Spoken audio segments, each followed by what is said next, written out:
Alhamdulillah, kita dapat bersama lagi pada pagi ini.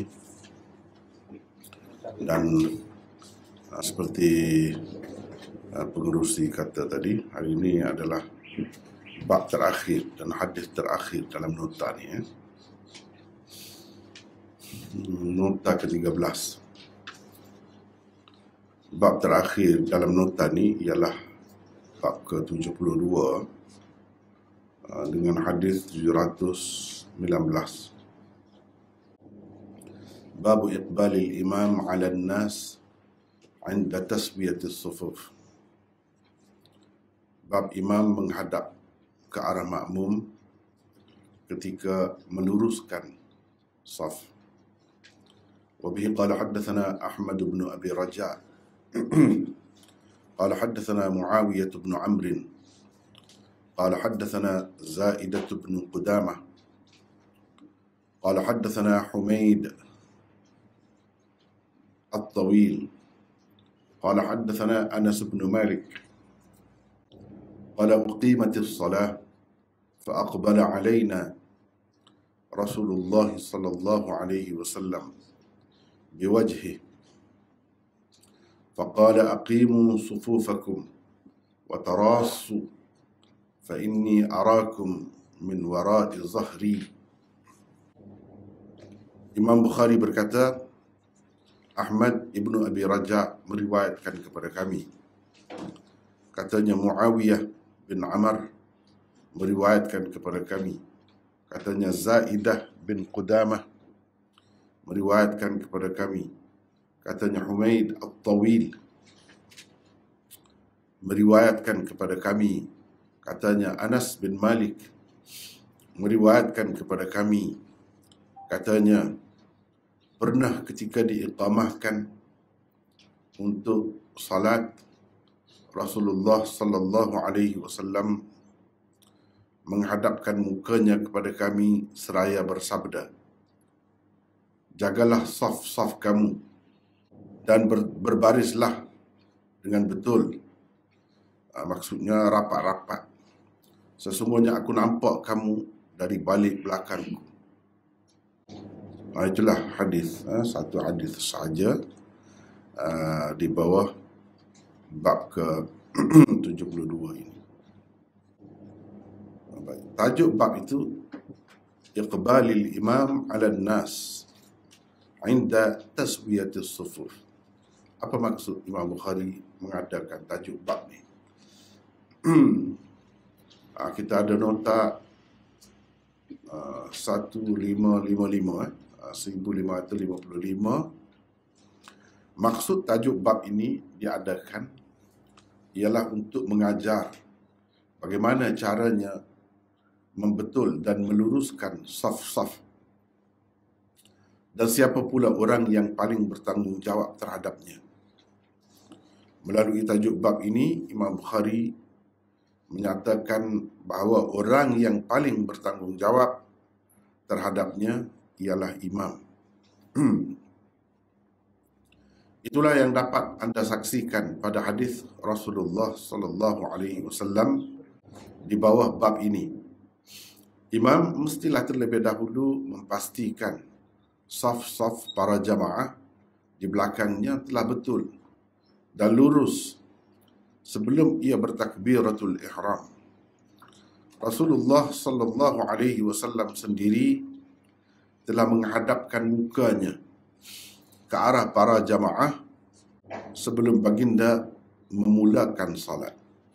Itulah lebih kurang maksud tajuk bab ini. Sebab biasa kita belajar Sahih Bukhari ini, kita akan bertemu dengan tajuk-tajuk bab. Ini dipanggil tajuk bab, tarjamatul bab. Lepas tu baru ada hadis. Biasalah begitu. Jadi tajuk bab itu semestinya difahami dengan baik apa maksudnya. Apa maksudnya tajuk bab itu. Sehingga kita perlu perhatikan semua sekali lah. Kita perlu perhatikan semua sekali berkenaan dengan tajuk bab itu. Dan mungkin kita kena perhatikan juga apa kaitannya dengan bab sebelum tu dan bab seterusnya. Itu benda yang orang yang belajar Sahih Bukhari dia kena perhati. Kalau kita perhatikan bab sebelum ni, contohnya ni bab 72, bab 71, bab 72, bab 71 misalnya kita tengok bab taswiyatus sufuf indal iqamah wa ba'daha.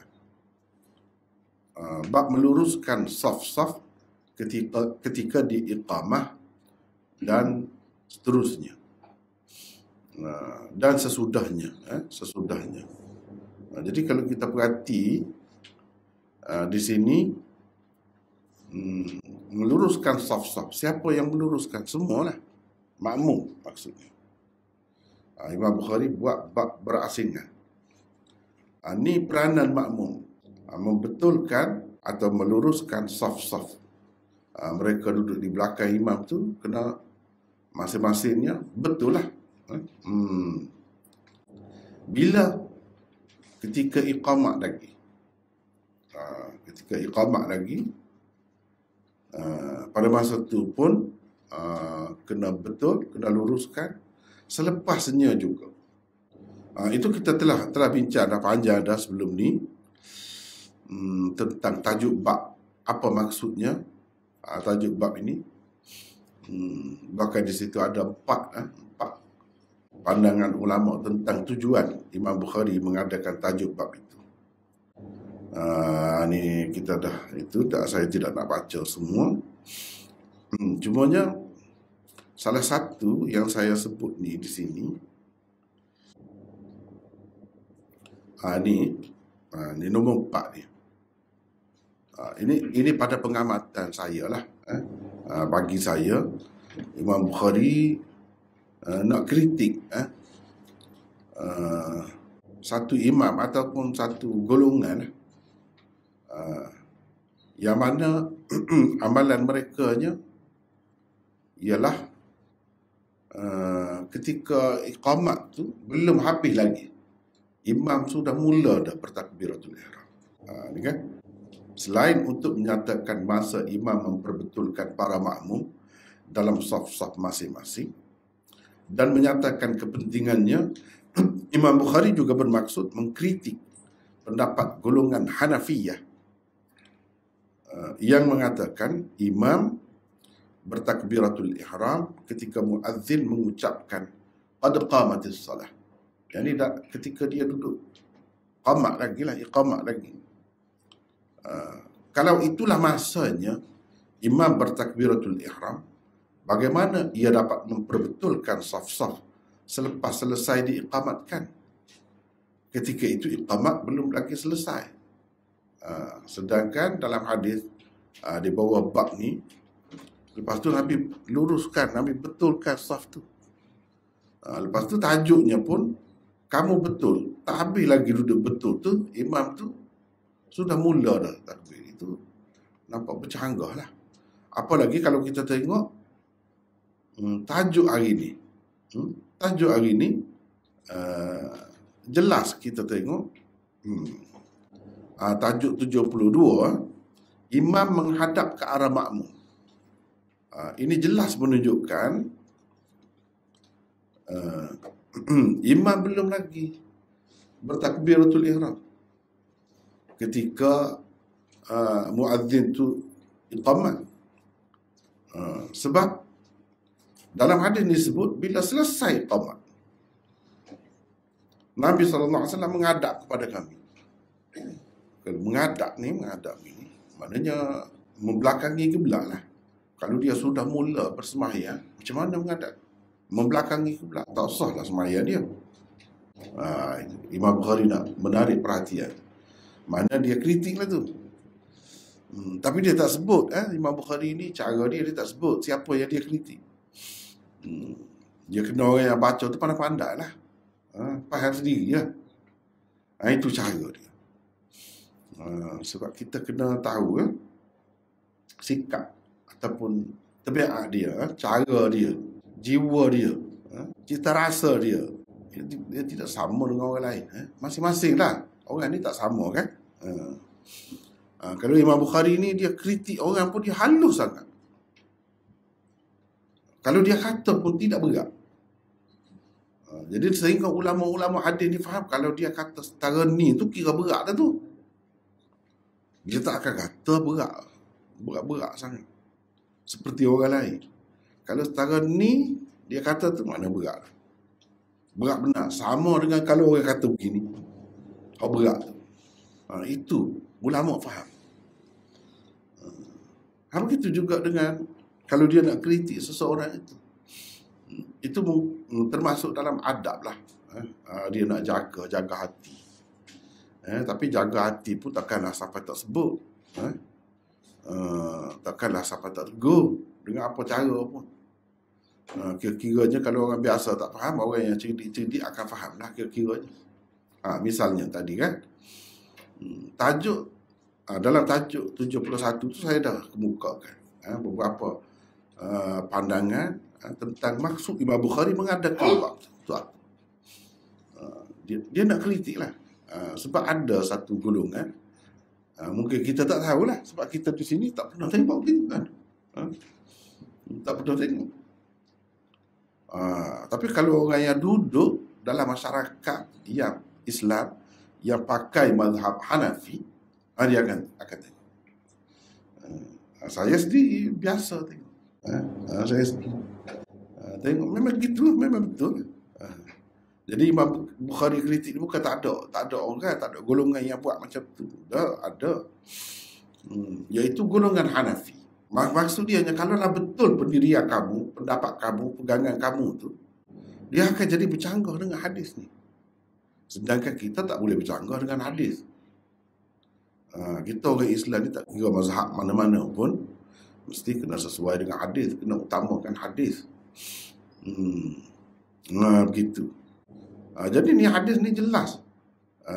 Uqimatis salah. Dia kata, pernah ketika diiqamatkan untuk salat, mana telah selesai dah. Pernah ketika diiqamatkan untuk salat ataupun pernah setelah selesai diiqamatkan. Kalau lagu tu lagi terang, kita kata tu. Kita tukar ketika tu. Kita pernah setelah selesai. Setelah selesai. Kalau kita kata begini, pernah setelah selesai diiqamahkan untuk salat. Sebabnya kalau kita perhatikan ni, uqimatis salat. Uqimat itu fi'il madhi. Madhi menunjukkan telah. Madhi menunjukkan telah. Kalau kita kata ketika sedang diiqamatkan, mazhab Hanafi ketika sedang diiqamatkan tu dia sudah mula dah. Sedangkan di sini tidak ni. Ketika diiqamat tu Nabi sallallahu alaihi wasallam berpaling tengok, menghadap kepada makmum tu. Jadi yang lebih sesuainya kita kata ketika selesai. Pernah setelah selesai diiqamatkan satu sembahyang. Sembahyang ni mestilah kita kata kalau iqamat ni dia khusus dengan sembahyang fardu 5 waktu lah. Sebab sembahyang lain tak ada iqamat kan. Tak ada iqamat. Tak kira lah jemaah tu. Jemaah tu mula dia ganti. Dia macam mengambil alih tempat zuhur tu. Adalah juga. Kalau sembahyang lain tak ada iqamat ni. Sembahyang apa pun. Kalau kata iqamat ni mestilah sembahyang fardu 5 waktu. Tidak disebut pula di sini sembahyang apa. Sebab tidak perlu disebut. Kerana semua sembahyang 5 waktu tu perlu jaga saf tu. Perlu memperbetulkan, meluruskan saf tu. Tidak khusus dengan sembahyang zuhur sahaja. Atau sembahyang asar saja. Tak, semua sembahyang lah. Asalkan sembahyang fardu. Sembahyang fardu 5 waktu. Jadi uqimatis salat maknanya setelah selesai iqamat. Nabi, lepas tu baru Nabi menghadap kepada kami. Ni riwayat ni. Baru Nabi SAW menghadap ke arah kami. Jadi muka dia tu ke arah kami. Bayangkanlah bila imam tu mengarahkan muka dia menghadap kepada makmum, apa maknanya? Dia membelakangi kiblat. Kalau Nabi SAW telah memudahkan salatnya, macam mana dia membelakangi kiblat? Kalau sekadar paling ini boleh lagi kan? Tidaklah membatalkan. Tapi kalau paling belakang, batal sembahyang. Takkan Rasulullah SAW nak buat gitu? Kita semua belajar tahu batas sembahyang ni daripada dia lah. Takkanlah dia nak membatalkan sembahyang ni. Itu cara Imam Bukhari. Dia nak ceritanya, tak betul lah. Pegangan kamu tu kena baiki lah. Dia sesuai dengan hadis. Rasulullah menghadap kepada kami dengan wajahnya. Menghadap. Kalau sekadar paling ni tak menghadap lagi. Menghadap di mana kena membelakangi kiblat tu. Kira-kiranya orang tak buat lah kira-kira macam tu kalau sudah mulakan salatnya. Lepas tu dia kata, aqimu sufufakum. Aqimu sufufakum. Jaga saf-saf kamu atau perbetulkan, luruskan saf-saf kamu. Ketika tu dia kata selepas tu, ini menunjukkan dia tidak mula lagi sembahyang, satu. Yang keduanya, ini termasuk dalam sunnah sembahyang juga. Tapi ia sebelum dan lebih bertanggungjawabnya imam. Ini bab 72, bab 71 sebelum ni semua kena membetulkan saf masing-masing. Duduk dalam saf mana. Itu dia tuju kepada umum. Yang ni dia nak ceritanya termasuk dalam tugas atau tanggungjawab imam. Imam lebih bertanggungjawab. Bahkan imam kena ambil berat. Kalau nak kira, kalau dia tak ambil berat, itu salah dia. Gitu. Itu beza kan antara bab sebelum ni. Surah betul saf juga. Apa beza dengan bab ni? Betulkan juga. Tapi ini imam. Siapa pentingnya jaga betulkan saf itu. Kira-kiranya bila iqamat tu orang nak sembahyang dah lah. Nak sembahyang dah. Tidak lagi. Tak apa lagi di celah tu bercakap. Bercakap tak apa lagi. Padahalnya qad qamatis salah. Kira-kiranya lepas ni nak sembahyang dah lah. Sebab itu qad qamat itu sembahyang sudah berdiri. Padahal tak berdiri lagi kan. Tak mula lagi ketika orang qamat tu. Tapi lafaz qamat tu kalau kita perhati, qad qamat as-salah, sembahyang telah pun berdiri. Itu asal maknanya. Padahal tak berdiri lagi, tak mula lagi. Cara bahasa Arab ni dia begitu akan datang, kadang-kadang dia guna masa lepas. Perkataan tu menunjukkan masa lepas. Jika masa akan datang itu pasti atau dekat sangat, memang dia guna fi'il madhi. Gitu cara bahasa Arab. Bahasa kita pun gitu juga. Bahasa kita pun gitu juga. Cuma kita tak perasan je. Misalnya kita tersepit, kira-kira bahaya lah. Boleh jadi mati kita tu. Dalam keadaan itu, accident. Sudah mati dah aku. Mati dah aku sekali ni dah. Mati dah. Dah tu mana sudah kan? Tidak gitu jadi bahasa Kelantan tu. Rengkak kepada sudah. Sudah mati. Apa kalau mati dah boleh kecek mana dah. Maknanya kita pun ada guna juga. Guna bila kata sudah telah ni menunjukkan lepas dah. Asalnya maknanya begitu. Tapi kadang-kadang diguna untuk sesuatu yang belum berlaku. Tapi hampir berlaku atau maknanya memang pasti akan berlaku. Gitu kira-kira. Sebab itu dalam Quran disebutkan ata amrullah fala tasta'jilu. Ata amrullah fala tasta'jilu. Amrullah itu maksudnya kiamat. Urusan Allah, keputusan Allah telah pun berlaku. Pada kiamat tu tak berlaku lagi kan. Dia guna ata. Dia tidak guna ya'ti amrullah. Kalau nak kiranya akan datang berlaku tu ya'ti amrullah lah. Tapi buka Quran tengok ata amrullah. Sebab apa? Sebab kiamat tu pasti akan berlaku. Walaupun pada pandangan kita jauh, sebenarnya di sisi Tuhan amat dekat. Amat dekat. Macam qad qamatis salah tu, amat dekat. Ada nak semaya ni. Sebab tu guna qamat. Jadi tidak mesti qamat, mana sudah semaya. Dah. Sudah semaya. Apa lagi kata nak selesai semaya? Belum selesai lagi. Start semaya pun tidak lagi. Jadi uqimatis salah. Lepas tu baru Nabi SAW mengadap. Ini menunjukkan amalan orang-orang Hanafiyah bagi Imam Bukhari asasnya tak kukuh, bercanggah dengan hadis ini. Bercanggah dengan hadis ini. Itu maksud dia. Pada saya, salah satu maksud lah. Kita tidak kata semua maksud dia, sebab dia kadang-kadang dia tidak satu maksud, dia banyak maksud. Tapi salah satu yang saya nampaknya itu. Kalau seseorang tu dia mengutamakan sunnah, sepatutnya dia, kalau dia sudah biasa begitu pun, dia kena baikilah. Tinggalkanlah amalan seperti itu. Jangan ikut nenek moyang. Sebab yang kita nak ikut sunnah Nabi. Sunnah Nabi itu lebih besar daripada segala-galanya. Lebih besar daripada masyarakat sekeliling kita. Lebih besar daripada imam kita. Kalau ia pun imam kita. Imam mujtahid pun. Lebih besar lagi. Ni hadis. Kita nak buat macam mana? Tak boleh takwil dah ni.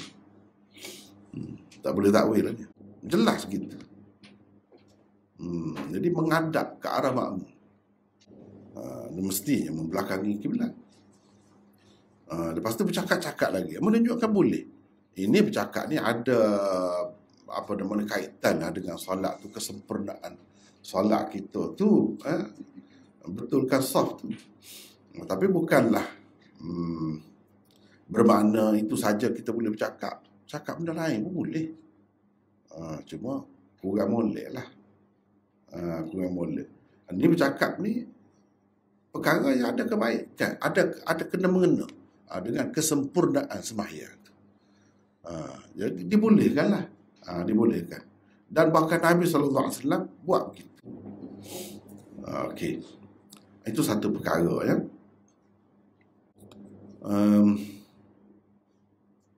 Saya nak menarik perhatian kita pembaca ni. Kadang-kadang kita baca satu kitab saja, satu edisi atau versi Sahih Bukhari, kita nampak gini. Iqbalil imam 'ala nas. Cuba saya nak tunjuk. Kalau kita baca banyak sikit kitab yang sama, kita akan bertemu lain sikit. Itu perbezaan nuskhah namanya. Perbezaan nuskhah kitab. Kitab ni dia ada beza-beza nuskhah. Cuba tengok ni. Ini Umdatul Qari. Syarah Sahih Bukhari. Nampak ke tidak? Babu iqbalil imam an-nasah.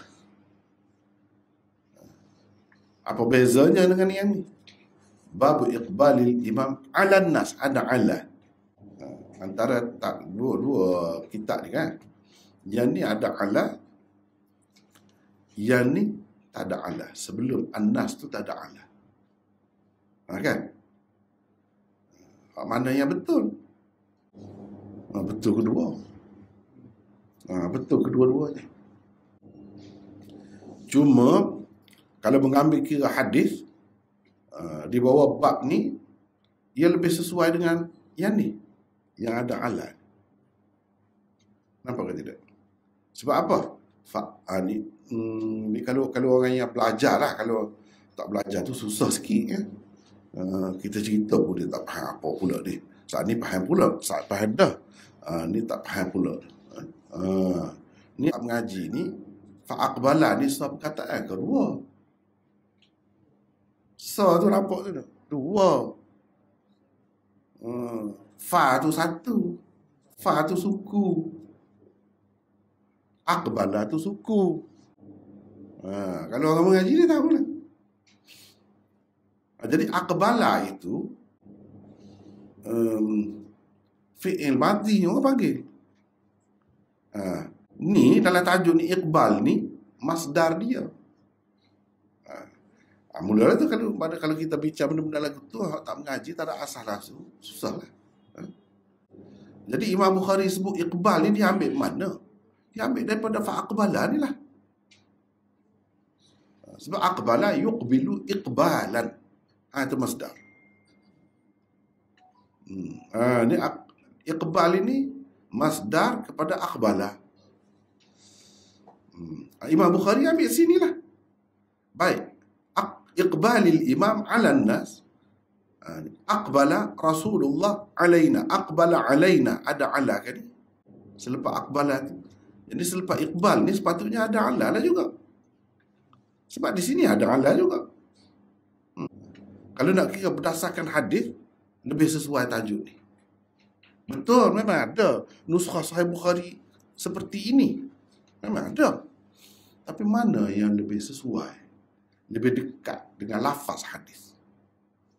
Yang lebih dekat dengan lafaz hadis ialah yang ni. Fa'aqbala alaina Rasulullah sallallahu alaihi wasallam. Dan gitulah. Baik. Ini saya tak tulis ini ni sebab kita kira kita tulis ni untuk orang Melayu. Untuk orang Melayu. Tapi kalau kita tengok sini. Ni dia tulis untuk orang Arab. Orang yang reti Arab lah. Orang yang reti Arab. Hadha babun fi bayani hukmi iqbalil imam. Wa lafzul iqbal masdarun mudhafun ila fa'ilihi. Wa qawluhu an-nas bin nasbi. An-nasa bin nasbi maf'uluhu. Kata dia. Ini dia ada sebut. Saya tak sebut tu. Tapi tak apalah. Kita nak sebutlah. Kadang-kadang dalam tulisan kita tak sebut. Tapi masa mengajar sebutlah. Supaya orang tahu. Dan sebenarnya, kalau orang-orang yang belajar hadis tu, dia kena tahu semua ni. Dia bukan kena tahu makna hadis tu saja. Tujuan, apa tujuan pengarah dia buat ni. Maksud, tajuk bab tu. Bukan itu saja. Dia kena tahu. Ini beza. Beza di antara orang yang betul-betul mengaji hadis. Secara formal lah. Secara formal. Dia mesti kena tahu ni. I'rab dia juga ni. I'rab dia. Kalau orang panggil orang alim hadis lah. Orang alim hadis. Orang ngaji. Dia kena boleh i'rab. Setiap satu. Babu tu jadi gapo. Iqbali jadi gapo. Al-Imami jadi gapo. An-Nas jadi gapo. Ini di sini dia cerita ni. Lafaz iqbal itu masdar kata dia. Mudhaf kepada fa'ilnya. Dan katanya An-Nas, katanya yakni Imam Bukhari An-Nas dengan nasab tu kata dia. An-Nasa bukan An-Nasi. Kalau kita tengok di sini An-Nasi ni sebab ada ala sebelum dia. Tapi di sini tak ada ala, kena baca bahagian atas kata dia. Nasbi itu sebab dia jadi maf'ul kata dia. Dia jadi maf'ul. Nampak ke tidak? Jadi saya sebut dia, saya tahu bukan semuanya boleh menangkap molek ni. Saya tahu dah. Sebab tu saya tak tulis dalam nota dia, saya tak tulis. Nota. Tapi kalau nak supaya kita tahu bahawa orang mengaji ni macam mana yang dimaksudkan orang mengaji sungguh lah. Siapa belajar dia 3-4 tahun ni? Apa benda yang mengaji? Kita tengok terjemah gitu je. Ataupun kalau kita baca syarah sekali pun boleh baca. Kalau buat sekadar yang kita faham tu.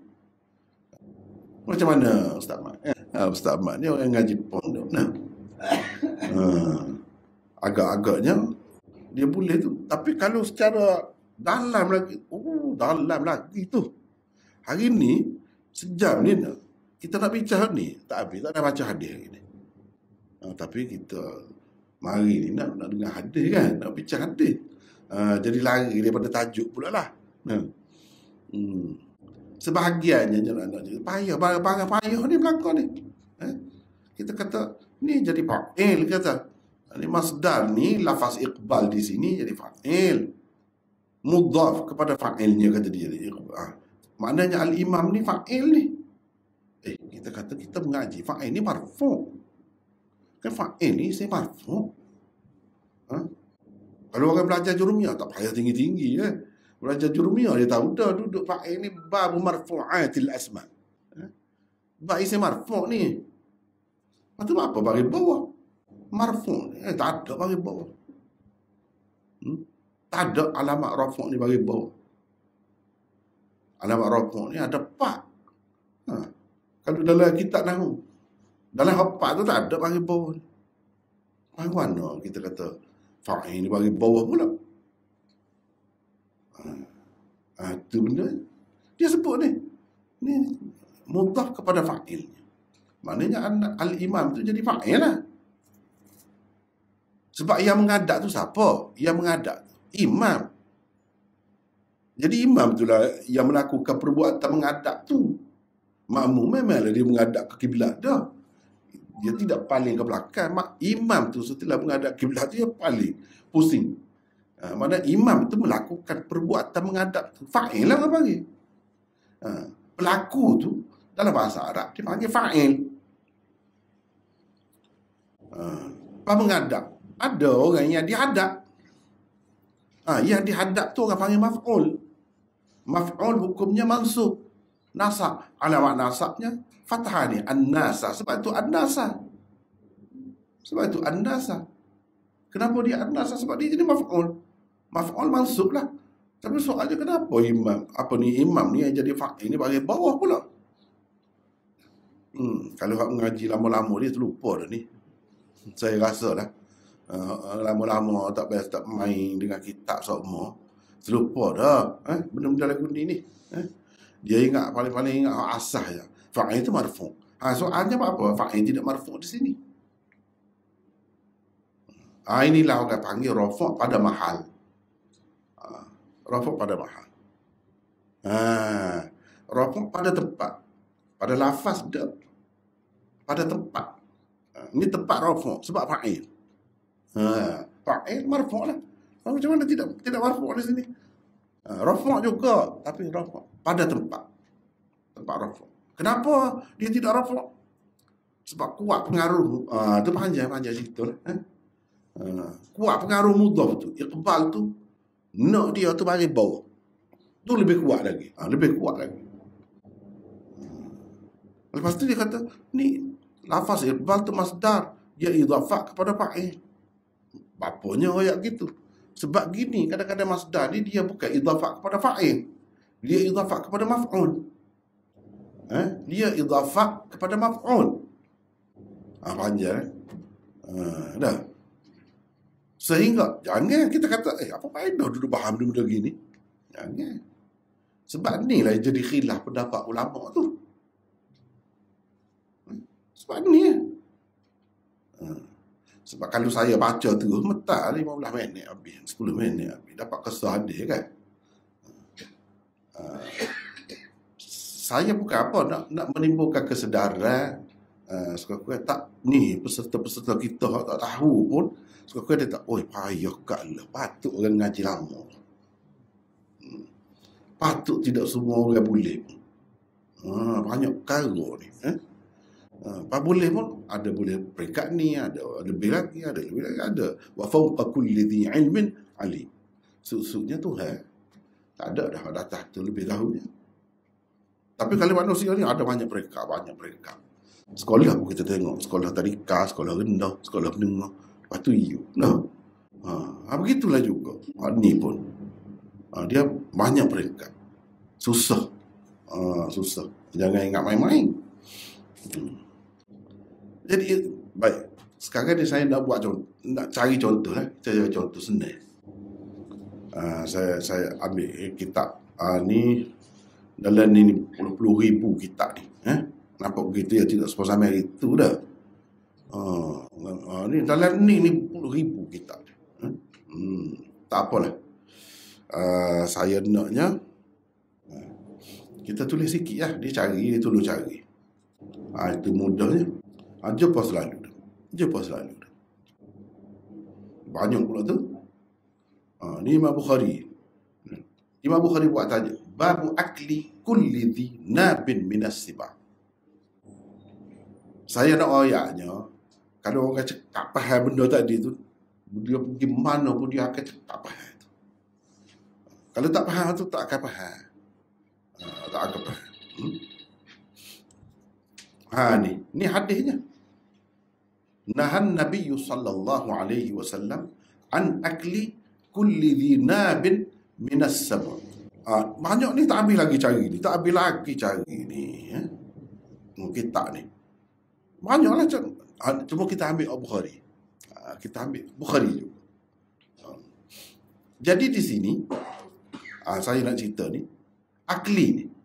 Nabi SAW telah melarang daripada memakan setiap binatang buas sabuk tu yang bertaring. Nabi SAW melarang daripada setiap yang bertaring daripada binatang buas lah. Ni. Jadi akli ni nak ceritanya, akli ni minta maaf lah dah. Boleh kan? Aku tak sedih dengar lagu ni. Takut penat ya. Takut penat alik-alik belakang. Sudah dah. Akli ni gapo? Kepada dia orang ngaji hadis, dia tidak ngaji hadis saja, dia kena ngaji, dia barulah faham, barulah tahu.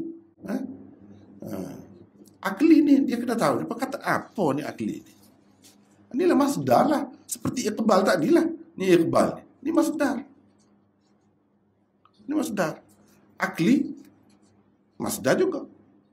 Bila masdar, dia jadi mudhaf. Selepas dia tu jadi mudhafun ilaih. Selepas dia jadi mudhafun ilaih. Panjang macam mana nak kenal mudhafun ilaih pula panjang. Saya tidak nak bicara belaka. Sekadarnya. Jadi bila dia jadi mudhaf, mana hasil lepas dia tu mudhafun ilaih, mana orang panggil idhafat. Idhafat tu kepada fa'il ke kepada maf'ul. Macam tadi kan. Ni idhafat ni dia kata mana tadi? Umdatul Qarin. Ni idhafat ni kepada fa'il. Iqbal ni diidhafakkan kepada fa'il. Imam tu fa'il. Mana imam tu lah yang menghadapnya, yang berpaling. Mula-mula dia menghadap kiblat, lepas tu dia paling pusing. Maknanya imam lah yang melakukan perbuatan tu. Sebab itu kita panggil fa'il. Jadi yang berpaling di sini, yang melakukan perbuatan berpaling tu imam. Jadi imam tu fa'il lah. Inilah orang panggil idhafat masdar kepada fa'il. Baik. Ini pula macam mana? Sebelum saya mari dia tak telitah pohon ini nak royak ni. Tapi bila mari tengok tu, bolehlah untuk kita bagi sekurang-kurangnya tahu. Saya nak beri faham tu je. Payah kalau. Jadi kalau anak kita mengaji lambat boleh pun faham-faham lah. Mana hantar anak mengaji Arab tu kan. Apa teraling. Payah dia rupanya nak jadi aling. Contohnya ni lah. Ni yang pada hari ni. Akli ni pun masdar juga. Kenapa? Kulli. Tidak kullah. Tidak kullu. Itu masalah bahasa Arab ni ada bari tu. Tapi kalau bahasa Arab baru sekarang, orang Arab kecak tak tahu bari mana. Dia tak bubuh bari, dia pakai mati belakang. Senang lah tu. Tapi kalau orang hak mengaji, kalau kita tanya dia tak mengaji lah Arab tak. Letak bukan bari dia tu. Kalau kita suruh apa mati gitu cuba bubuh. Letak bukan. Tapi kalau hak mengaji, tak ada bari dia akan sebut betul belakang. Baik. Sebab apa kita kata dia kulli? Sebab dia jadi mudhafun ilaih. Mudhafun ilaih kena bagi bawah. Bukan bagi bawah majrur. Kata bagi bawah tu tak mesti. Apa ni, jar tu bagi bawah tak mesti. Panjang pula ceritanya. Tak apalah. Di sini Nabi SAW melarang daripada memakan setiap yang bertaring. Yang bertaring tu yang memakan ke yang dimakan? Itu nak soal. Saya tanya tadi. Nabi SAW melarang, larang kita lah maksudnya, daripada memakan setiap yang bertaring. Jadi setiap yang bertaring tu yang dimakan ke yang memakan? Dimakan kan? Dimakan. Maknanya ini idhafah masdar kepada maf'ul, bukan idhafah masdar kepada fa'il. Berbeza dengan yang tadi. Yang ni. Ni idhafah masdar kepada fa'il dia kata. Lepas tu kita nak tahu mana. Idhafah ni idhafah masdar kepada fa'il, idhafah masdar kepada maf'ul. Kalau orang kata, dak, ni idhafah masdar kepada fa'il. Hak tadi tu bukan idhafah masdar kepada maf'ul, idhafah masdar kepada fa'il. Kalau orang kata begitu, salah. Mungkin ada yang kata salah. Mungkin ada yang kata tak mesti lagi salah. Dia mari situ. Siapa yang kata binatang yang bertaring tak boleh makan? Ikut hadis Nabi royak tadi. Nabi larang, lepas tu kita tak makan. Siapa?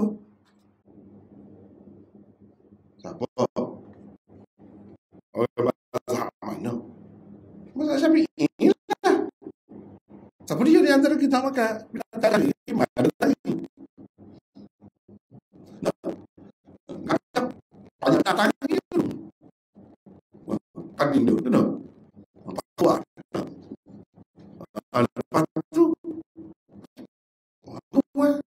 ada ikut.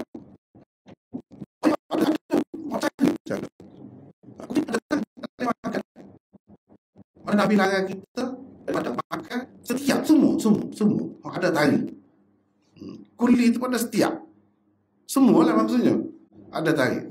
Sebab itulah dalam mazhab Syafi'i tak makan binatang ada tari. Mazhab Ahmad, bukan hadis ni juga dia kata ni. Sebab apa? Nak royak. Jadi apa hal gitu tu sebab apa? Sebab ni idhafah masdar kepada maf'ul. Tu yang nak royaknya. Dia kena faham situ dulu. Dia kena faham situ dulu. Mazhab Hanafi, apa tak boleh juga. Tak boleh juga. Mazhab Hanafi lagi payah. Bab makan ni.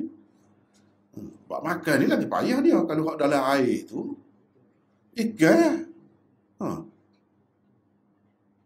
Lagi payah. Lepas tu, siapa kata ni idhafah masdar kepada fa'il, bukan idhafah masdar kepada maf'ul? Imam Malik.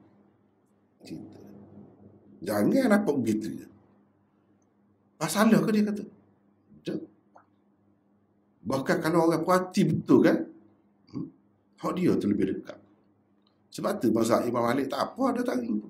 Asalkan tidak jadi racun, tidak jadi masalah kepada kita. Pak kita kata, dah Nabi larang. Dia kata idhafah masdar pada gapo ni. Tu dulu. Idhafah masdar pada fa'il dia kata. Mana dhinabin, mana setiap yang bertaring tu yang memakan, bukan yang dimakan. Yang bertaring tu di sini Nabi royak ni yang memakan tu, bukan yang dimakan. Sebab tu ada khilaf. Khilaf tu mari mana khilaf tu? Saya nak cerita lah. Sini mari ni. Kaedah ni lah. Orang yang kata tak boleh tu, dia kata idhafah masdar kepada maf'ul. Mana kulli dinabin tu jadi maf'ul. Yang dimakan. Imam Malik dia kata boleh. Tak bertaring pun. Tak ada masalah kata dia. Sebab tu orang Afrika alik sana ramai mazhab Malik. Kita rasa pelik pun tak kira. Kita pelik lah. Tu di UAE learn itu. Bukan main kaya tu dah. Ada tu. Minum medalati kalau kita. Minum medalati ni apa dia ada macam-macam lah dah. Nescafe, kopi, kopi macam-macam learn ni kan. Dia air kecil tak ada. Jual kedai. Dalam peti. Dia bagi dia tak apa. Kecil tak. Dia kata ada khasiat. Masalah ke dia? Dia cara dia. Itu kalau orang apa ni cara luar, nak faham Islam cara luar ni, apa? Apa kaedah dia? Dia ada kaedah dia, tapi kita tidak nak bicara itulah ni. Nak ceritanya, kenapa orang sana sesuai dengan mazhab Malik? Kita ni sudah keliling laut. Dia tak ada laut tu. Di Afrika tu setengah-setengah negara duduk tengah tak ada laut. Adanya binatang buah banyak. Orang safari ke betul kan? Alik sana banyaknya. Dia pegang mazhab Malik. Jadi an akli kulli dhi nabin, maksud idhafah masdar kepada fa'il, dia kata. Seperti mana kamu boleh kata di sini, ni idhafah masdar kepada fa'il. Ini kan kamu kata gitu. Yang menghadap ni siapa? Tu iman. Mana tu iman tu melakukan perbuatan menghadap tu. Orang panggil idhafah masdar kepada fa'il lah. Apa salahnya kalau aku kata sini idhafah masdar kepada fa'il juga? Kalau idhafah masdar kepada fa'il, jadi apa? Apa maksud ni? Idhafah masdar kepada fa'il. Ni. Sebab itulah payah.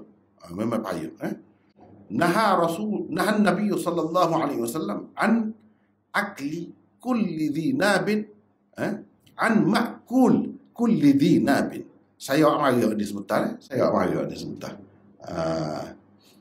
Kita awak mari ni. Kita tulis sini. Biar mudah nampak sikit. Kita tulis sini.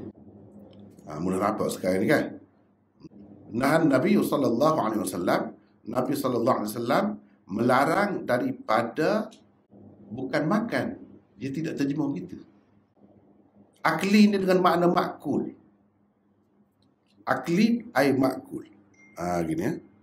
Makul. Makul.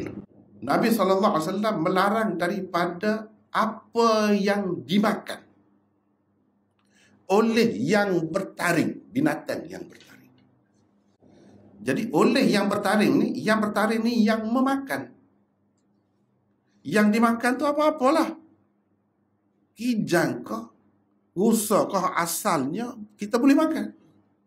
Tapi oleh kerana ia telah dimakan oleh binatang yang buas ni, yang bertaring ni, matilah.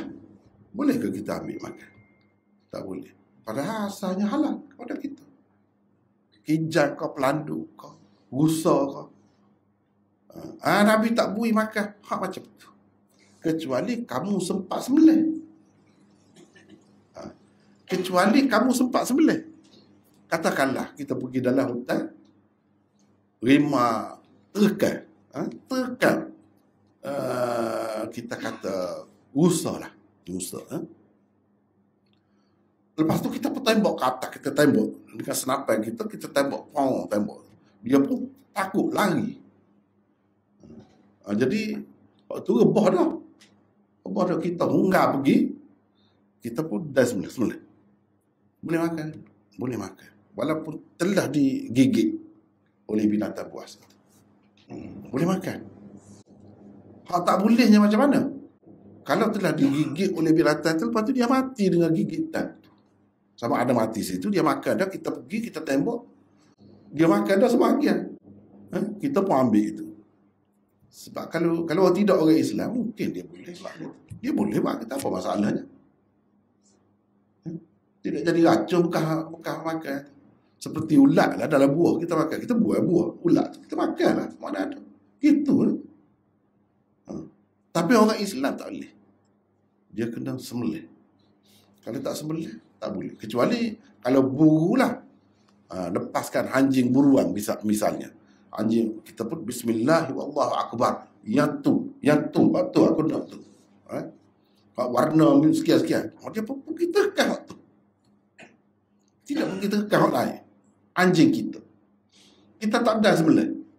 Itu halal. Boleh makan. Sebab apa? Sebab dalam Quran ada. Dalam Quran menghalalkan. Kita tak ada sembelih. Kalau tidak begitu, kalau ikutlah kena gigit ke binatang tadi ke, ataupun kena langgar ke lori, kereta ke, kambing kita, lembu kita dah sembelih. Kalau tak ada sembelih, tak boleh makan.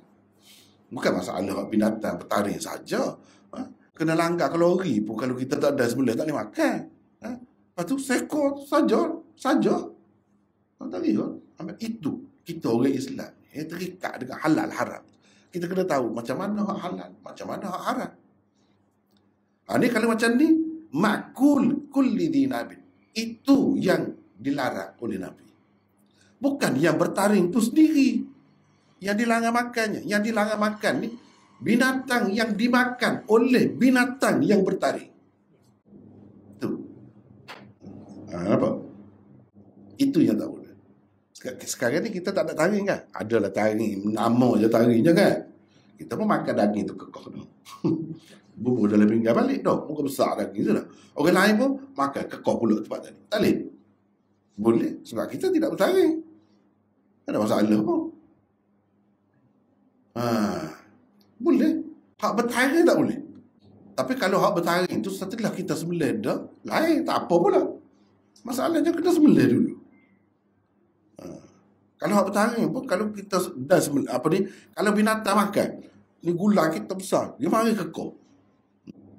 Kita boleh makan? Boleh, bahasa-bahasa makan lah. Kalau kita tergamuk lah. Kalau kita tak tergamuk, itu soal lain. Soal lain. Jadi di sini nak ceritanya, idhafah masdar kepada fa'il. Mengikut Imam Malik. Maksudnya kulli dinabin ini fa'il. Fa'il ni pelakulah yang memakan itu. Bukan yang dimakan. Maksudnya idhafah masdar kepada fa'il ni. Mana kalau tak ada makul ni, makul ni akli ni dipakai dengan makna makul. Dipakai dengan makna makul. Akli ni masdar ni boleh dipakai dengan makna fa'il, boleh isim fa'il dipakai dengan makna isim maf'ul, boleh berlaku. Masdar dipakai dengan makna fi'il amar, kata suruh, boleh sebab masdar dia kuat. Jadi nak tahu benda-benda ni dia kena mengaji belaka ni. Kalau tak mengaji tak boleh. Baik. Minas sabu' binatang buas. Situ ya beza dia. Orang lain kata ini idhafah masdar kepada maf'ul. Imam Malik kata ini idhafah masdar kepada fa'il. Baik.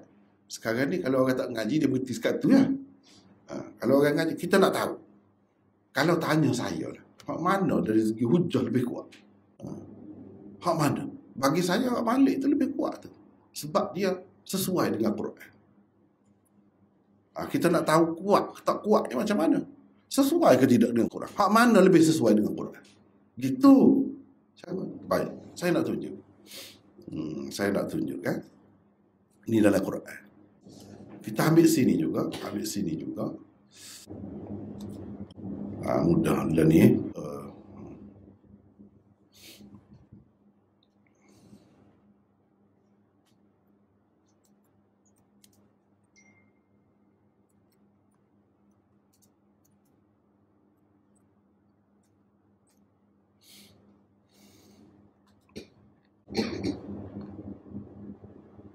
Tak boleh. Kita kena keluar dulu. Tak apa. Semula ni. Sini baru boleh. Coba perhati di sini. Ini ayat Quran dalam surah Al-Ma'idah. Ayat 3. Hurrimat alaikumul maitatu waddamu walahmul khinzir wama uhilla li ghairillahi bih. Ini panjanglah cerita ni. Diharamkan kepada kamu bangkai. Makanlah maksudnya. Tengok tu tak apa. Maksudnya makan. Sini. Kita tahu mana. Panjang cerita lah. Kalau nak bincang tu pula lah. Darah. Daging babi. Ni. Wa ma uhilla li ghairillahi bih. Dan sesuatu yang ketika disembelih tu disebut nama selain Allah. Walaupun binatang tu halal. Lembu. Tapi sebut nama berhala misalnya. Sebut nama apa-apalah selain Allah. Hak bolehnya Allah sahaja. Dengan nama Allah. Kalau nama benda lain tak boleh. Walaupun binatang tu halal. Asalnya. Wal munkhaniqatu, binatang yang mati. Apa nama dia, tercekik. Mati tercekik. Termasuklah kalau orang kafir tak cara tu cekik kan. Ambil ayam dapat kaya kan dah. Pula cekik lah tu. Ataupun kita cekik tekuk dia kan ikutlah ke mana. Tak boleh. Wal mauqudhatu, binatang yang mati kerana jatuh dari tempat tinggi. Atau maksudnya mati kerana terhentak. Kambing jatuh daripada tempat tinggi, jatuh. Mati dengan sebab tu. Kalau tidak mati selalu pun mati dengan sebab tu lah. Tak boleh. Kalau kita tak ada sembelih, nanti selepas ni. Wal mutaraddiyatu, saat ni kita hempak ke, kita hentak ke. Al mutaraddiyatu ni ya jelas, ia jatuh daripada tempat tinggi. Jatuh daripada tempat tinggi, mati. Wan natihatu, binatang yang mati kerana ditanduk oleh binatang lain. Ditanduk oleh binatang lain atau digigit oleh binatang lain.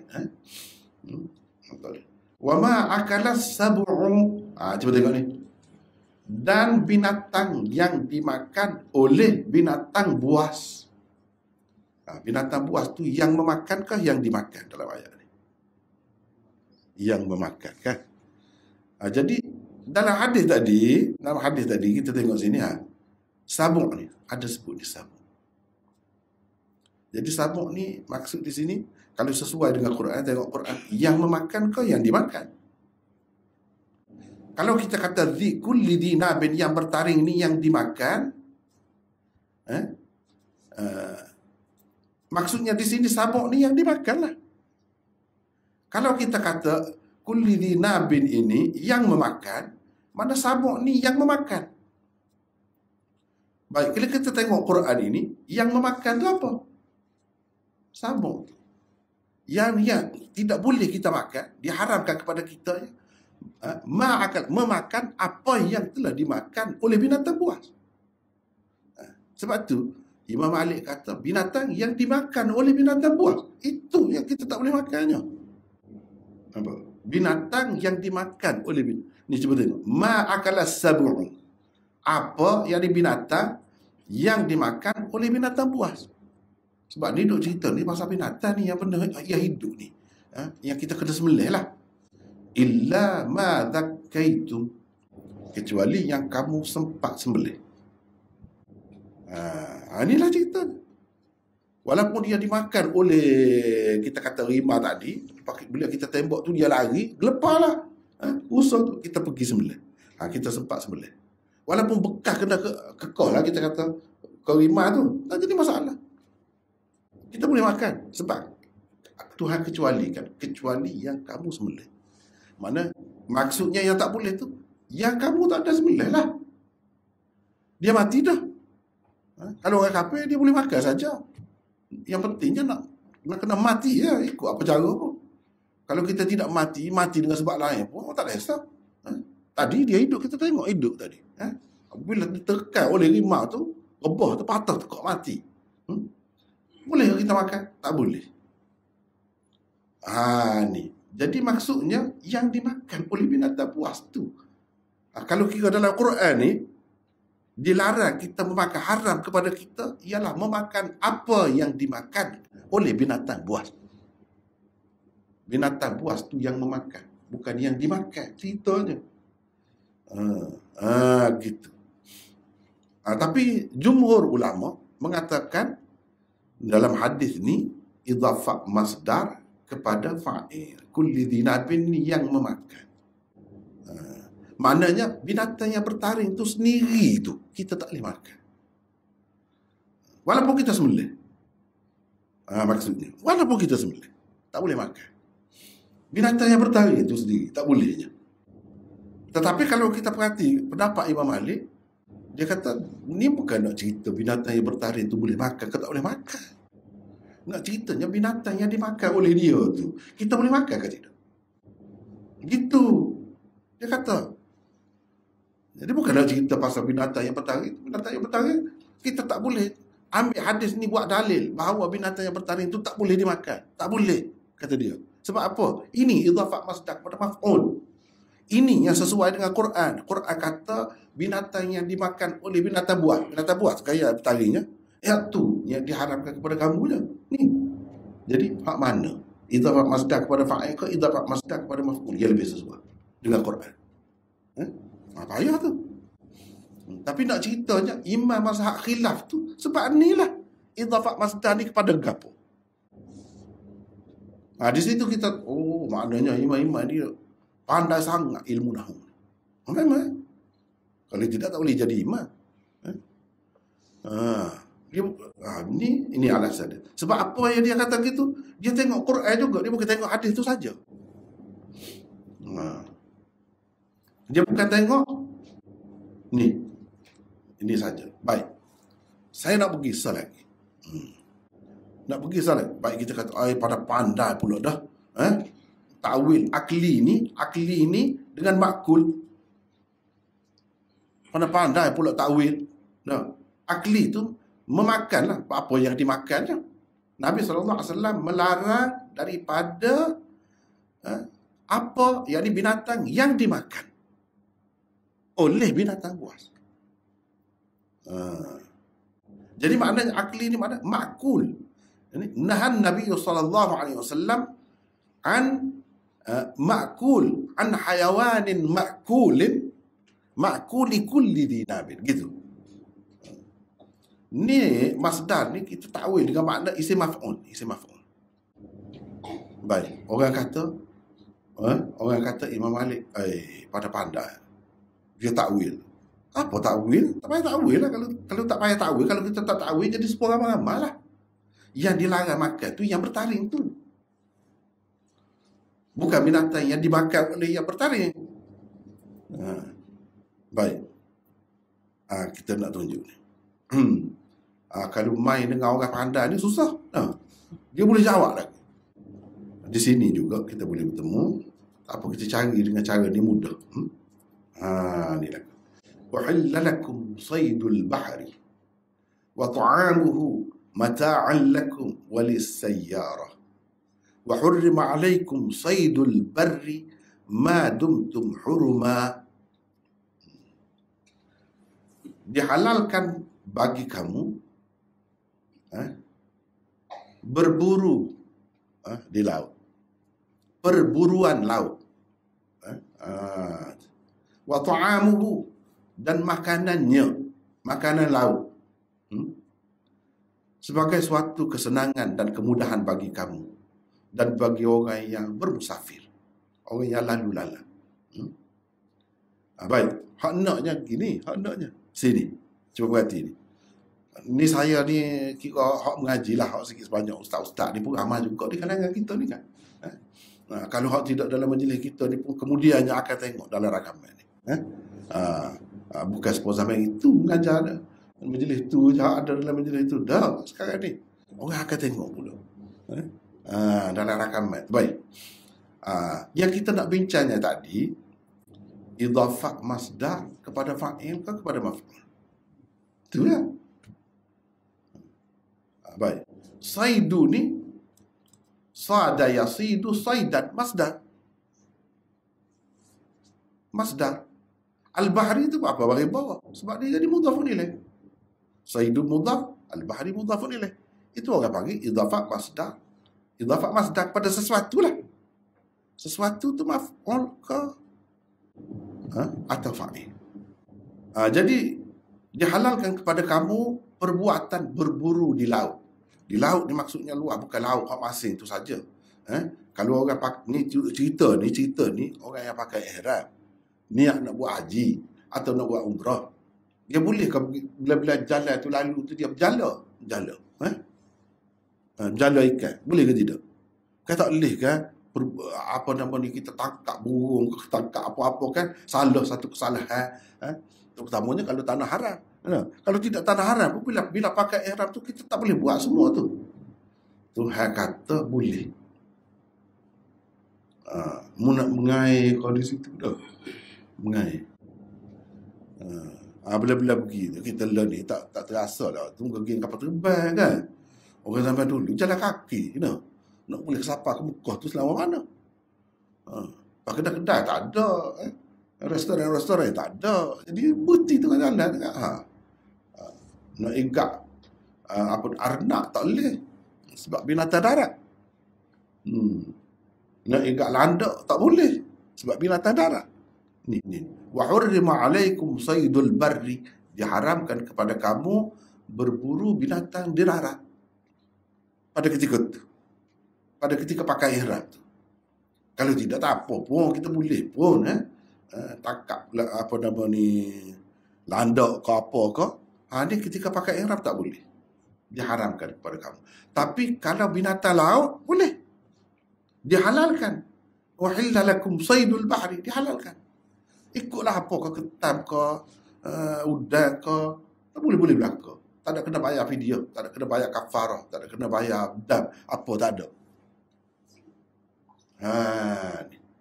Dihalalkan kepada kamu perbuatan berburu tu ke binatang yang diburu. Itu benda persoalan tu. Berburu ke binatang yang diburu. Dia ada dua situ. Dia ada dua tu. Saydul bahri, baik kita ambil sini. Kita ambil ni masuk sini dah. Mudah nampak. Nak ambil dah masa dah. Hadis tak ada baca lagi. Wa hilla lakum saydul bahri wa ta'amuhu. Al-Maidah 96. Baik. Saydu ni dengan makna masidu. Seperti Imam Malik tahu tadi lah, akli itu dengan makna makul. Di sini saydu dengan makna masidu. Masidu. Wahilla lakum masidul bahri. Dihalalkan kepada kamu binatang buruan laut. Binatang buruan laut. Ini macam mana? Ikan. Kalau kita tak buru tak dapat tak boleh. Dia bukan jenis duduk senyap gitu. Macam remih kalau kita kata kan. Macam kapal lagi duduk tepi-tepi laut tu. Dia ada binatang buruan laut. Ada tidak buruan laut? Tidak. Kita pergi ambil, boleh kutip. Baik. Masidul bahri wa ta'amu. Ta'amul bahri ni apa? Makanan laut ni apa? Maksudnya yang kita tidak perlu buru. Macam saya sebut tadi lah. Banyak kan? Remih, lala ke apa ke duduk tepi tu kita ambil kutip. Itu ta'amul bahri namanya. Makanan laut. Saydul bahri dengan makna masidul bahri. Binatang laut yang perlu diburu untuk kita mendapatnya. Kalau tidak kita tak boleh tangkap. Misalnya sutung ke. Kena buru tu. Sebab tu orang mencandak sutung kan. Kena buru tu. Jadi nak ceritanya boleh berlaku. Berburu pun boleh. Kita tidak berburu, orang lain pergi buru. Buat mari kita hidang kepada kita. Kita boleh makan juga. Walaupun kita pakai ihram. Dan tidak kena bayar dan tidak kena gapo-gapo. Itu maksudnya. Jadi nak ceritanya, ni saydu ni, masdar ni kadang-kadang dipakai dengan makna isim maf'ul. Ni masih. Ini isim maf'ul lah. Sama lah juga dengan yang di atas tu. Akli tu dengan makna makul dipakai sebagai isim maf'ul. Tu nak ceritanya. Lepas tu dia kata, kamu pakai sini saydu dengan makna masih. Apa kamu nak halal kita pakai akli dengan makna makul? Kalau kamu sendiri pakai di sini sayd, masdar dengan makna masid, dengan makna masid, sepatutnya kamu tak kata apalah kalau kami nak pakai akli dengan makna makul. Kamu tak kata apalah sepatutnya. Memang boleh pun mengikut kaedah begitu. Kalau mazhab Hanafi tidak gitu.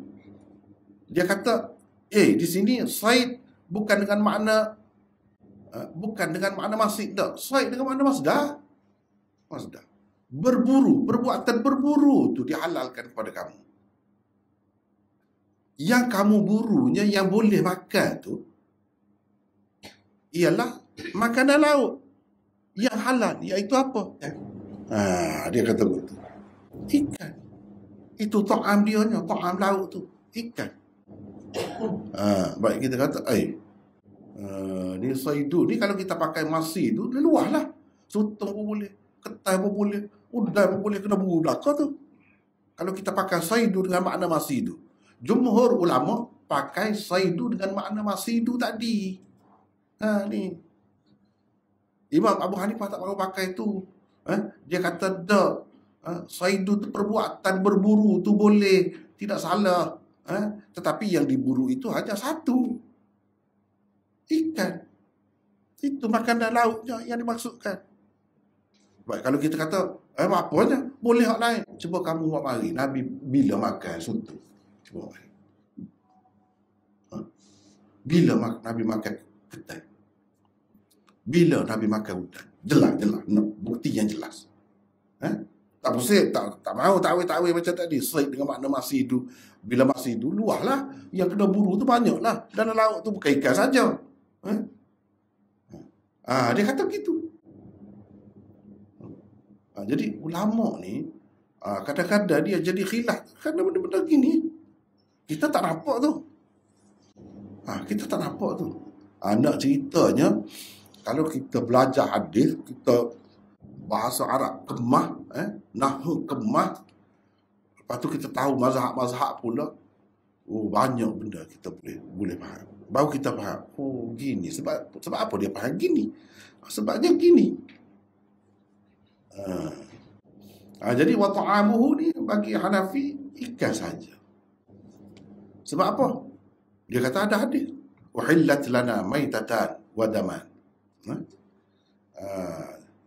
Adapun apa ni, dihalalkan kepada kita 2 bangkai dan 2 darah. 2 bangkai yang dihalalkan itu apa? As-samaku wal jarad. Ikan dan belalang. Jadi hak lain-lain tu bangkai tu. Mana kita sembelih? Udai kau, sutong kau. Tak ada sembelih. Kalau tidak sembelih, bangkai lah kata dia. Mati sendiri. Walaupun kita tidak sembelih, halal juga. Ikan je Nabi kata. Hak lain-lain tu bangkai lah. Dia kotuk dia pergi. Kita setuju, tidak setuju, itu cerita lain. Saya pun tak setuju. Kalau kita tak setuju, payah nak makan sutong apa dah. Tapi nak cerita cara dia bahar tu. Dan bila seseorang imam dia nak cerita, bila seseorang imam dia faham gitu kan tak? Tak boleh, memang tak boleh. Kira-kiranya Imam Abu Hanifah ni tak makan. Dia tak akan kecek saja, tak boleh. Pada dia senyap-senyap makan. Tak boleh gitu. Imam mujtahid ni setara tu. Tapi kita orang biasa ni apa perlu nak jadi seperti mujtahid tu je? Kita tak tahu pun dia faham lagu mana, kenapa dia buat kesimpulan begitu. Kita tak tahu pun dalil mana. Ikut hak mudah sudahlah kita ni. Hak mudahnya kan kita tengok orang duduk menego soto kaya-kaya. Lepas tu kita nak menego ikan saja. Susah lah lagu tu. Nak cari binti pun susah. Lepas tu tak sampai lah untuk pakai hak lain. Kita tak tahu bab hujah-hujah ni.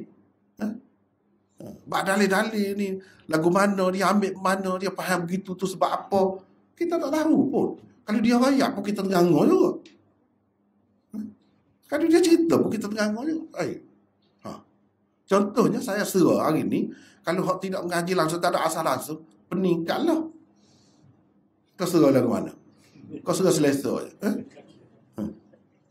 Mudahkah payah tu nak faham? Mana kita ada kena mengena dengan kita, tak ada kena mengena dengan kita. Tu orang biasa lah, orang awam ni.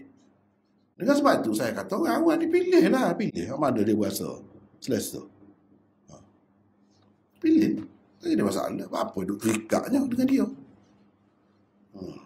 Tak ada siapa dia suruh terikat pun. Tak ada perintah Nabi pun. Mu orang sini mu kena ikut mazhab Hanafi. Ada lagu tu. Mu orang sini mu kena ikut mazhab Syafi'i. Tak ada.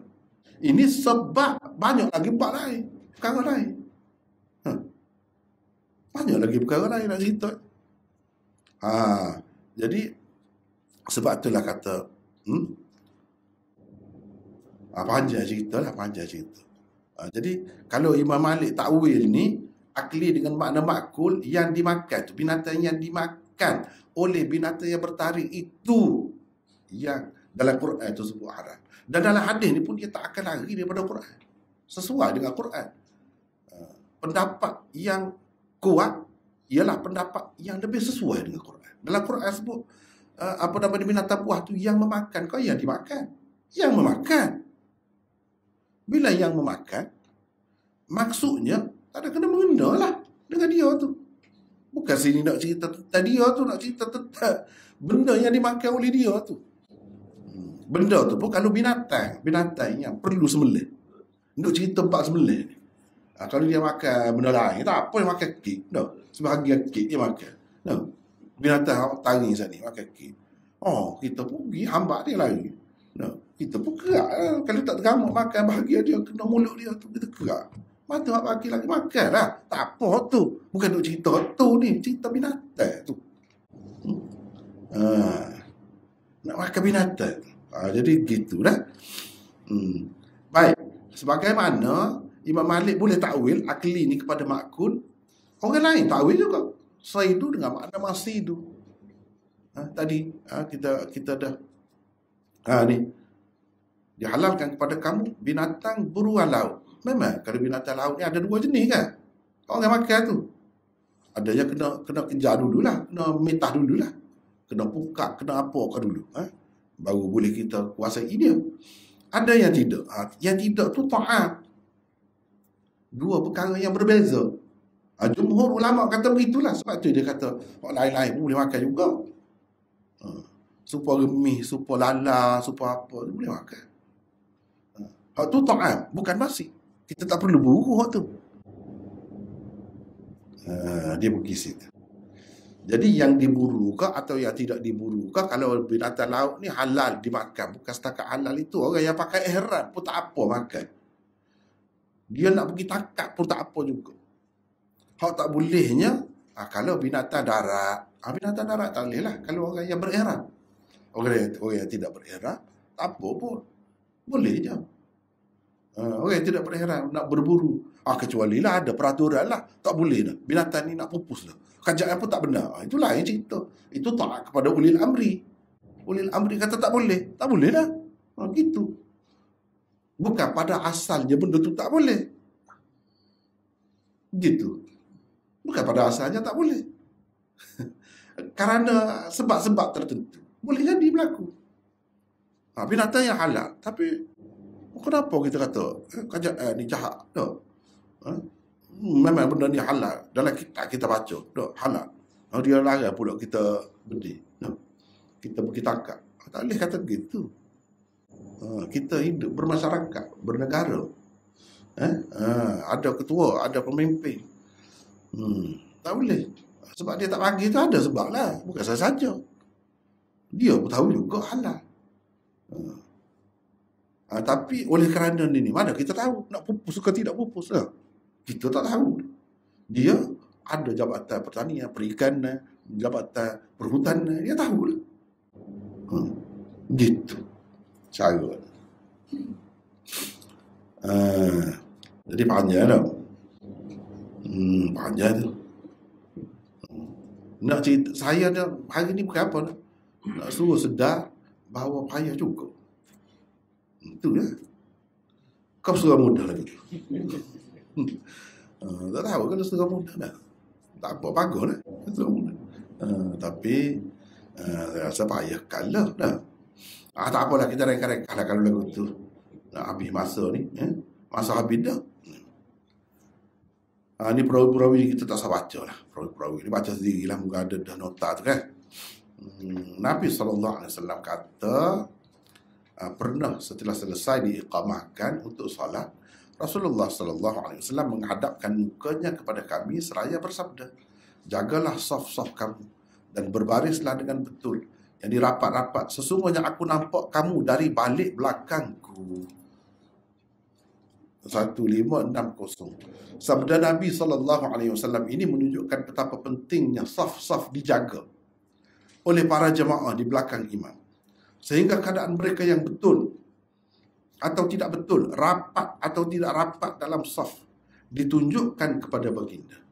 Ketika sedang bersalat dalam keadaan wajah baginda tidak menghadap ke arah mereka, tetapi sedang menghadap ke arah kiblat. Jadi penting. Jadi apa tujuan Nabi ni dinampakkan Allah SWT nampak kau di belakang. Nak ceritanya pentinglah benda tu. Kalau tidak, tunjuk buat apa, ganggu dia saja. Kita katalah zahirnya tidak terganggu, Nabi tidak terganggu. Coba kalau kita nampak di belakang, terganggu lah kan. Tak nampak tu tidak terganggunya lebih kocok bagi kita. Walaupun kepada Nabi itu tidaklah begitu. Apa tujuannya? Tunjuk orang di belakang. Nak ceritanya, bila bos tahu, nak pekerja ni, dia beringat sikit lah. Bila bos nampak, mana-mana pun ada kamera CCTV ni ada ni. Dia tak ada sekali pun di dalam bilik dia pun yang nampak tu kita buat kerja ke tidak. Kalau kita kena CCTV lah. Kalau kita baru nampak. Hebat juga manusia biasa ni pun dia buat tu habui. Duduk mana-mana pun boleh nampak. Duduk dalam bangunan lain pun boleh nampak. Dalam bilik lain pun boleh nampak dalam bilik lain. Segala lorong nampak. Tuhan nak tunjuk tu kepada kita. Kita manusia biasa, hasil penemuan manusia, kajian manusia, kemajuan dalam bidang sains, teknologi. Setakat tu. Kalau Allah SWT nak bui Nabi dia seorang, pada masa tu, pada kita tahu kamera CCTV mana dah, nampak di belakang masalah. Kita manusia biasa ni boleh buat alat, boleh orang nampak. Bukan kita saja nampak, orang lain boleh nampak. Usah kali belakang, lorong tu orang hotel kan, orang hotel. Kenapa? Lorong-lorong. Begitu. Kenapa yang bagi nampak tu? Nak ceritanya benda tu penting. Tidak main-main. Jadi, taswiyatus sufuf, membetulkan saf ni, tugas imam ni, kalau saf tu tak betul, kalau saf tu betul, dah tak payahlah. Kalau tak betul, katalah ada kemungkinan itu. Setengah-setengah orang dia kata ini termasuk dalam sunat yang dilakukan sebelum sembahyang. Orang betul dah kata betul ke tak kira. Tidak gitu. Tidak gitu. Setengah-setengah orang tak faham ni. Makmum sebelah dia tu. Seorang yang makmum di belakang. Betul kan saf kata dia. Tak payah kata lah tu. Ni kalau saf banyak. Kalau kita tengok ada dua orang di belakang kita betul dah dia. Tak payah kata lah. Kata tu sekiranya ada kemungkinan tak betul sebab ramai. Dah kalau kita nampak dah dapat kesos satu sah, dua orang, tiga orang dah betul dah. Tak payah kata dah. Jadi kata tu perlu tu apabila ada kemungkinan tadi. Setengah-setengah orang tu dia terlalu strict sangat. Dia ingat dah ni sunnah Nabi. Dah ikut sunnah sangat dah. Kita katalah walaupun orang tu betul dah. Tidak gitu. Tu salah faham. Hafiz Ibn Hajar berkata, sabda Nabi SAW ini mengisyaratkan kepada sebab kenapa baginda menyuruh mereka membetul, meluruskan dan berapat-rapat dalam saf. Sebabnya ialah kerana aku memang tahu dan nampak sebahagian daripada kamu menyalahi arahanku itu. Sebab tu Nabi nampak, sebab tu dia tegur. Sebab dia nampak. Lepas tu Nabi nampak sama ke lagu ni? Setiap masa? Dah. Ketika Allah SWT nak bagi nampak, terutamanya adalah sembahyang dia nampak, dia sebut. Ketika tu nampak. Ketika lain dah. Ulama bahas panjang sini ni. Tapi kita sebab panjang lain dah tadi, dah tak ada masa dah. Ulama bahas panjang juga sini. Kalau kita nak dia bincang, panjang lah. Tapi tak apa, oleh kerana hadis ni akan banyak kali lagi berulang. Banyak kali, bukan sini saja, tempat lain banyak lagi. Kita akan jumpa pula. InsyaAllah kita akan bahas sana lah. Misalnya, apa bukti Nabi tak tahu? Nabi tak pernah Nabi kata, aku tak tahu alik dinding ni apa. Ada ketika dia tak tahu. Tuhan tak bagi tahu. Tuhan bagi tahu, dia tahu lah. Ada ketikanya puak-puak munafik kata, Muhammad dulu tahu, dia tahu. Begini-gini. Cerita anak akhirat lah, cerita gaib dia tahu. Dah, dia gaib begini-begini. Tu pernah untuk Nabi sekali hilang, dia tak tahu duduk mana. Untuk Nabi sekali. Tengok pakat duduk nganyi dia. Nabi kata, memanglah aku tak tahu kalau Tuhan tak bagi tahu. Dia Tuhan boleh tahu dah kata dia. Unta tadi. Unta tu duduk sini kata dia. Apa dia tak gelik? Tali dia lekat dekat satu pokok tu. Kata dia. Oleh apa pergi cari-cari, memang ada sungguh. Betul boleh ya. Tapi dia kata, aku tak tahu semua. Kecuali hak Tuhan beritahu. Kata dia. Tuhan beritahu dalam ni, kata dia. Baru beritahu, kata dia. Unta tu duduk sini. Kaget tu keadaan. Jadi ni pula betul juga. Ni pula betul. Jangan kita ingat Nabi tahu segala perkara lain. Dah. Tahu segala perkara lain. Ini Allah sahaja. Apa yang gitu tu Tuhan tidak beritahu tu. Nak suruh kita sedarlah Nabi Muhammad ni lebih setara mana. Hebat setara mana. Dia orang. Dia bukan Tuhan. Tak boleh kamu angkat dia sampai ke peringkat tu. Tapi tempat manusia ni kan dia lebih tu sampai peringkat tu lah jadinya. Sebab tu kita tengok orang Islam kadang-kadang dia pergi telajak lah ke kita, nak pergi lah ke kita nak pergi. Akhirnya dia pegang mari. Biar duduk atas landasan yang betul. Usaha ke Nabi, pakai anak cucu dia je puja sampai begitu. Umat ni. Dia lah tu. Nyakit tu lah kau tu. Sebab tidak faham. Padahalnya kalau baca Quran molek, kalau baca hadis molek, jelas. Lau kuntu a'lamul ghaiba lastakthartu minal khair. Tu dalam Quran ayat. Kalau dah aku ni tahu perkara ghaib, banyaklah benda baik sajalah aku buatnya. Mana nak ayatnya tu suruh Nabi ayat. Aku tak tahu. Bukan semua tahu. Hak mana-mana tahu tu ayat. Tu asal kita pegang hak tu. Usah anak cucu dia ni jauh lah. Dia sendiri tu. Dia sendiri. Tu dia. Apa ni? Law istaqbaltu min amri mastadbartu lama suqtul hadiah. Nabi kata. Apa ni, bila dia nak pergi mula-mula niat buat haji, sahabat-sahabat sampai tengah jalan Nabi suruh buka. Tu niat tukar niat buat umrah dulu. Sahabat-sahabat berkata, kita semua ni dengan niat mari nak buat haji belakang ni. Lepas tu apa yang Nabi suruh gini? Nabi pun kata, law istaqbaltu min amri. Tapi kalau mana-mana bawa binatang apa ni kurban sekali dengan dia, tu tak payah ubah. Sebuah asal. Betul lah Nabi bawa beberapa ekor binatang kurban dia. Jadi Nabi tidak tukarlah niat. Hak mana-mana orang lain tidak bawa binatang kurban sekali, itu kena tukar niat. Lepas tu sahabat-sahabat puasa, macam mana? Tapi tak apalah, dia Nabi suruh. Nabi kata, law istaqbaltu min amri mastadbartu. Kalaulah aku tahu barang akan datang, supaya aku tahu hal lepas. Supaya aku tahu barang lepas. Barang lepas kita tahu kan, apa dia kita makan kemarin, kita pergi mana, esok kita tahu kan. Kalau aku tahu barang akan datang seperti aku tahu barang lepas, nescaya aku tak bawa binatang ni. Tak bawa. Tapi tak ada arah lah. Tak tahu, aku bawa. Jadi bila bawa, tak boleh pula. Tahu mana tu hal royak gitu. Orang yang bawa binatang kurban, dia tidak perlu tukar. Gitu. Ini semua ni menunjukkan Nabi tak tahu. Dia tahu bila Allah SWT cerita. Tempat kita ni, alhamdulillah, nasib baiklah kita ni. Tidak pelik-pelik lagi ajaran tu. Tak sapa lagi. Tapi banyak dah sapanya. Jujurlah kubur tu banyak dah kan. Saya royak dah lama dah royak dulu. Kau boleh tengok dalam ni. Negeri orang lama tu. Duk kata Nabi ni tahu belakang segala perkara baik. Duk pegang gitu.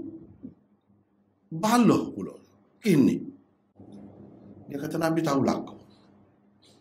Nabi kepada Nabi ni super depan dia belakang. Dia pegang dengan hati-hati lagu ni, Nabi nampak belakang. Padahal dia khusus dengan semayan tu. Dia bukan nampak belakang. Dia tak faham. Tapi ada sekumpulan. Nama puak-puak ni orang panggil berilwi. Kalau di Pakistan, di India ramai. Majoritinya puak-puak berilwi.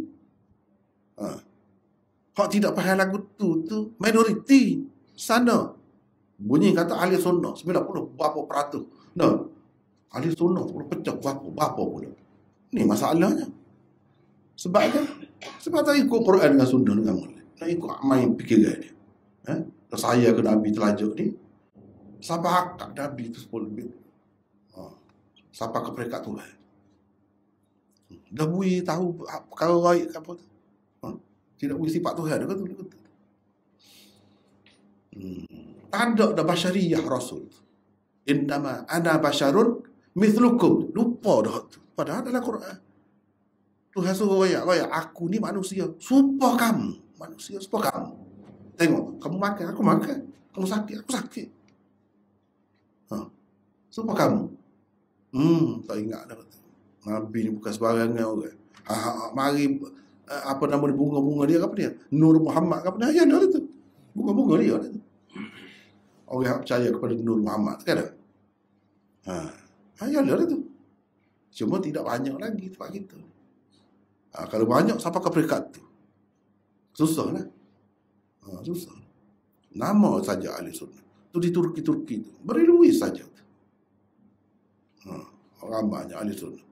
Tapi kalau kita baca, kita tengok mana-mana dia royak 97 berapa, 98 gitu persen. Islam ahli sunnah. Ahli sunnah. Ahli sunnah mana? Ahli sunnah lagu mana? Itu benar. Jadi di sini pun panjanglah.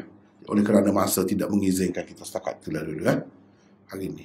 Wallahu a'lam. Insya-Allah kita akan bertemu lagi hadir-hadir, kita akan bincang lagi.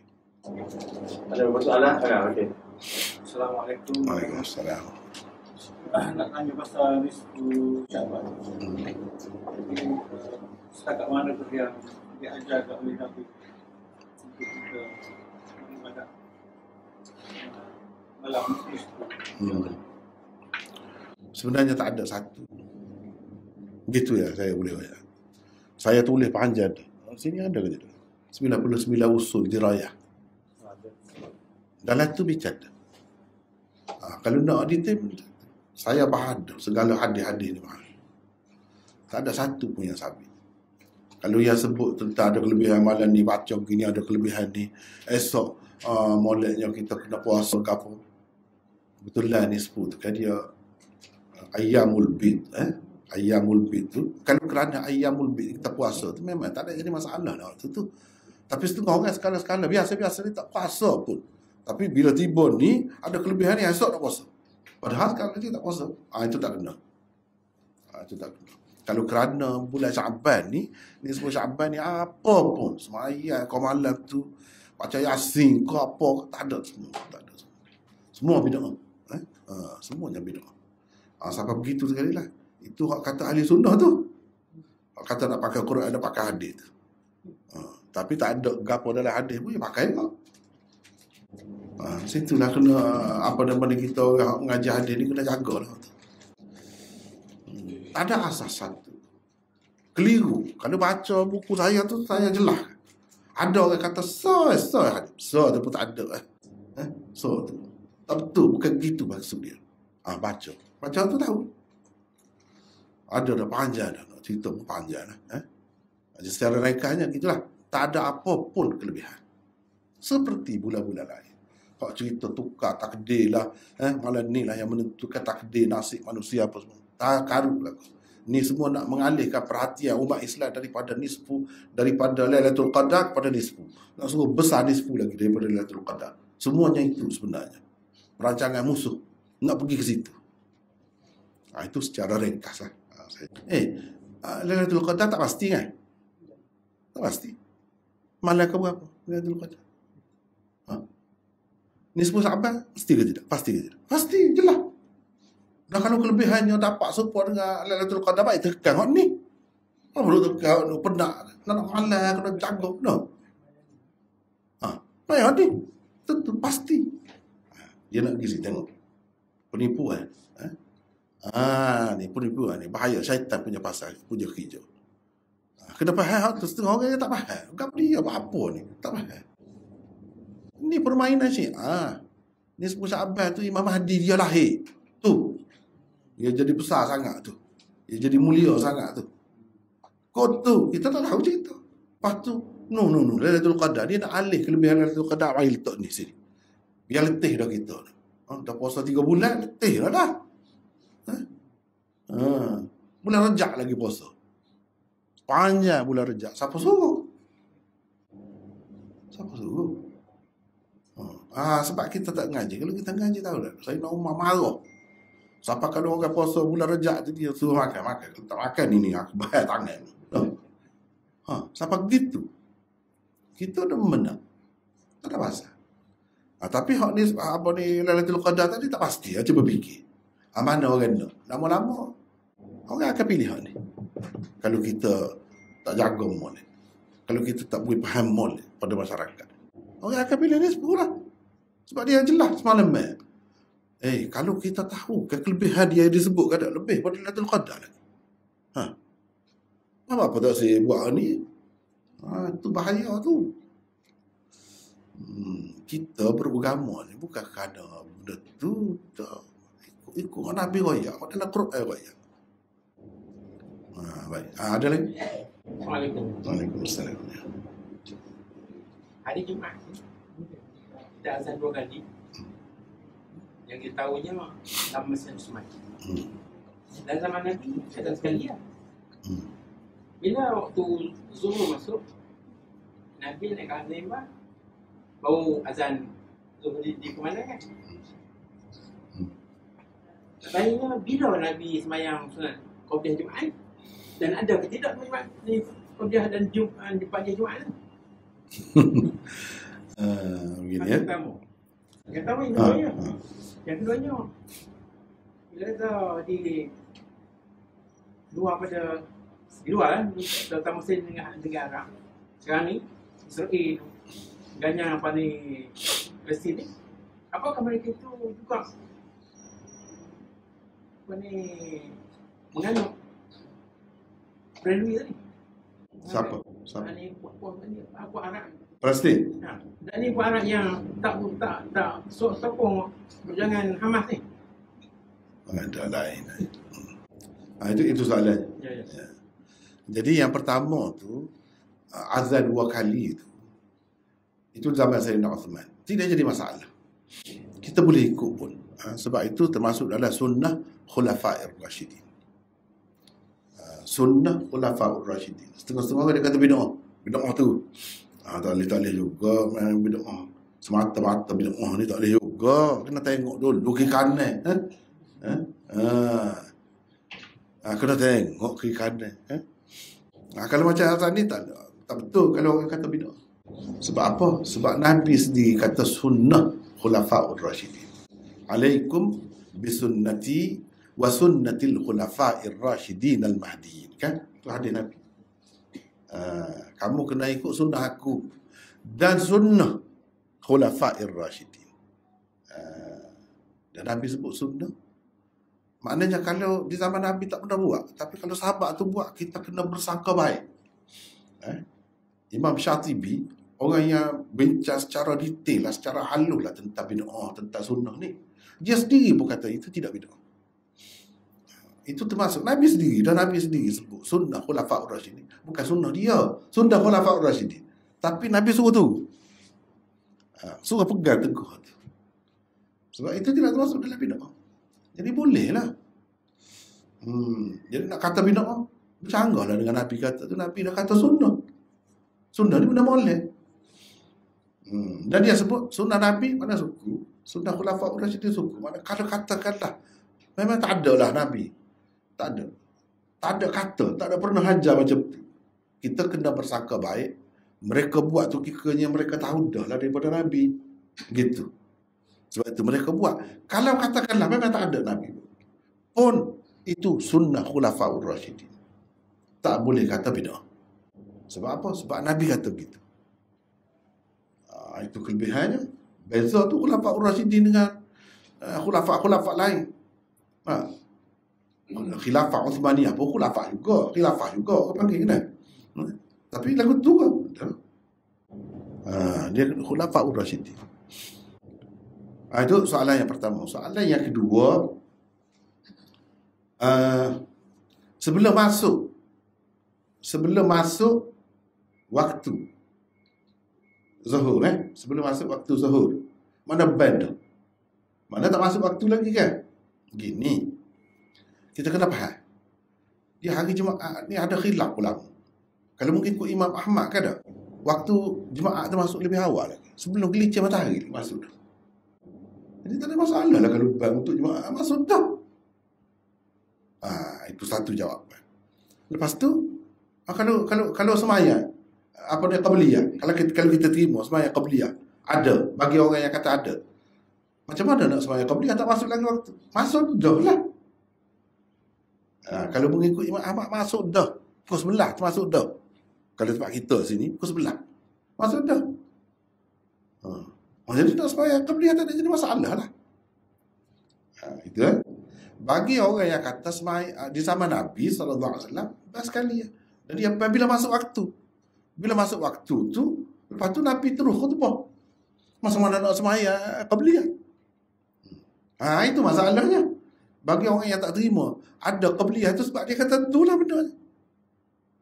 Tapi bagi orang yang kata ada juga qabliyah, dia kata begini.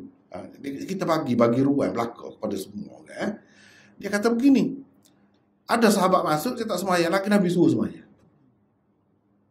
Makna tengah tu imam duduk khutbah, tak jadi masalah semaya.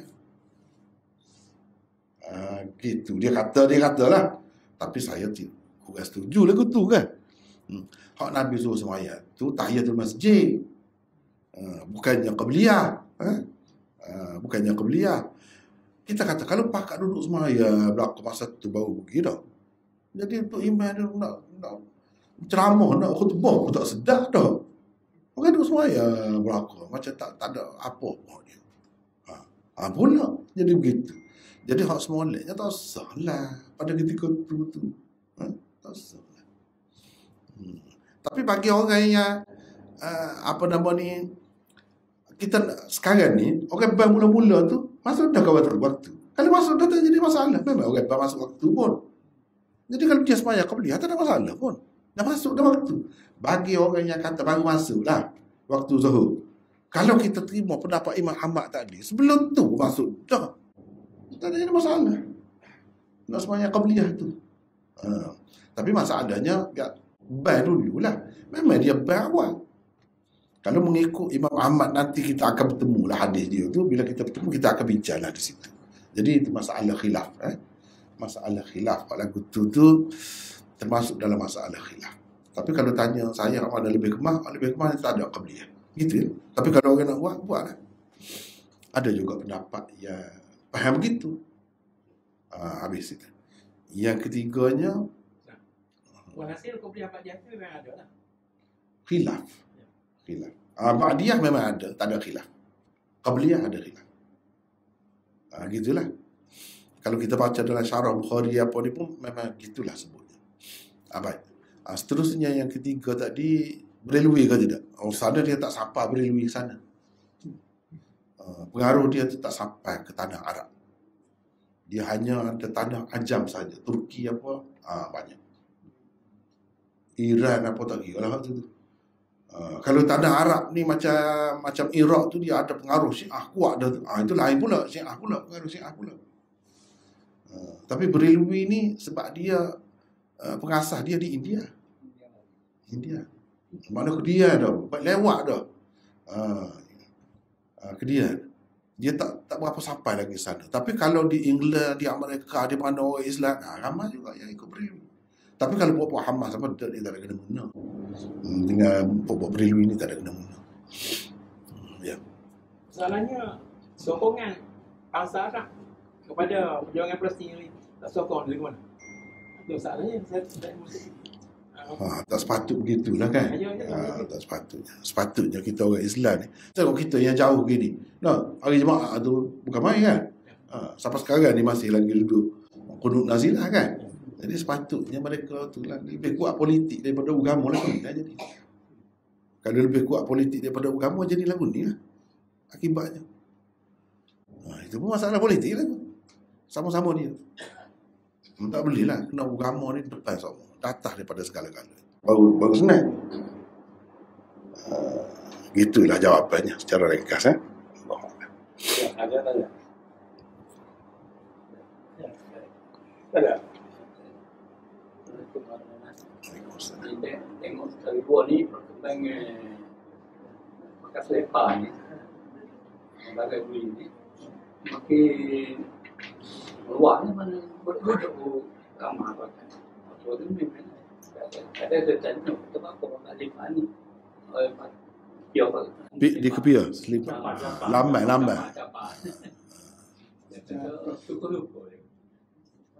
Tak boleh lah tu. Ini sebabnya ada setengah-setengah pihak berkuasa agama lah. Majlis agama setengah-setengah tempat. Dia pandai benda tu tak penting. Okey je dia. Tapi bukan semua majlis agama. Bukan semua. Ada nak cerita. Jadi sebab tu orang jadi orang ramai ni jadi gitu. Kalau kita ambil sikap yang tegas, selesai masalah. Ini tak sepatutnya. Jadi institusi agama ni pun satu hal juga kadang-kadang. Jadi minat alah kau gitu. Alah kau orang duduk sebut sesak, orang duduk sebut gini-gini pelik-pelik pun dia kata boleh semacam setengah-setengah. Bukan semua. Setengah-setengah. Macam Syekh Nazim kau putus sesak. Memang jelas tu. Boleh semacam. Nak kan? Kalau doktor sendiri sakit, pak kita nak arah apa dia nak berubah orang sakit. Dia sendiri sakit. Begitu je lah. Jawapan saya harap-harapnya orang-orang yang duduk situ nak berubah orang ni, dia janganlah sakit. Pandai-pandailah jaga diri. Sepatutnya doktor tak kenalah penyakit tu. Gitu. Keadaannya doktor pun kena penyakit ni. Tapi tidak semua. Tidak semua. Setengah-setengah tempat. Dia boleh bilang, dia ada gitu. Ni masalah. Tak tahu nak gapo, tak tahu. Nak jaga hati siapa, nak ambil hati siapa, tak tahu. Adalah tu, adalah. Dunia lah, gitu lah. Sebenarnya dunia. Dunia. Kerana dunia ni, manusia ni boleh jual agama pun boleh. Boleh berlaku gitu. Kalau dalam Quran sebut dah gitu. Jadi kita tak usah masuk dalam hal tu. Kena halal, kena sekat. Jangan dibiarkan begitu. Sebab dia membawa kepada banyak perkara yang tidak molek lah. Wallahualam. Ada satu yang mungkin yang akhir pada saya sendiri Ya. Mungkin ada dah tanya dah sebelum pada ni tentang kepentingan solat hajat. Yang mana? Solat hajat. Yalah, kalau kita ambil pendapat khilaf-khilaf, ada dah yang buat lah, tak apa dah. Tapi sebab kita sebut tadi, tak perlulah pergi jajak. Baru ni saya sebut dah, jadi dah tanya. Jadi kena sebut pula lah. Orang bunuh diri atas jambatan, kita pergi semayang situ dah. Kalau orang bunuh diri atas bangunan, lagu mana pergi semayang situ pun tak kah? Kalau orang bunuh diri ni banyak mati di tengah jalan, kalau aksiden pun nak pergi semayang situ. Tak perlu macam tu. Kalau nak semayang tu lagi lah, boleh lagi lah. Masih ada lagi lah pendapat. Tapi pendapat yang lebih kuatnya, semayang hajat ni jemaah tu, dia hadis dhaif. Kena kira berdasarkan hadis. Hadis dhaif. Bukan hadis sahih. Jemaah ni ramai-ramai. Apalagi kalau berpanggil lah, panggil. Ya, hari sikit-sikit kita nak. Lagi lah. Tak ada dibuat oleh Nabi SAW. Adanya semayang sendiri-sendiri. Itu tak ada. Semayang hajat tu memang ada. Buat sendiri-sendiri. Itulah yang terbaik. Paling memang keluarga. Mana? Kalau nak ramal, keluarga. Tak lah, benda tu benda masih khilaf. Kita pun melera berdasarkan hak terima khilaf tu. Boleh lah. Boleh lah. Tapi janganlah siapa begitu. Jangan siapa begitu. Gitu je lah. Banyak sangat hajat ni kan. Semua hajat. Sendiri tidak buat. Semua pakai surah masjid. Ada nak periksa, ada nak gampang, nak gitu-gitu, semua masjid. Sedangkan kalau kita tanya, ni kita belajar hadis ni. Semua ada hajat sama Nabi pun. Ada kau gitu? Ada kau gitu? Tak pernah jumpa supaya hajat di masjid kamu. Tak pernah. Satu pun tak ada. Lepas tu?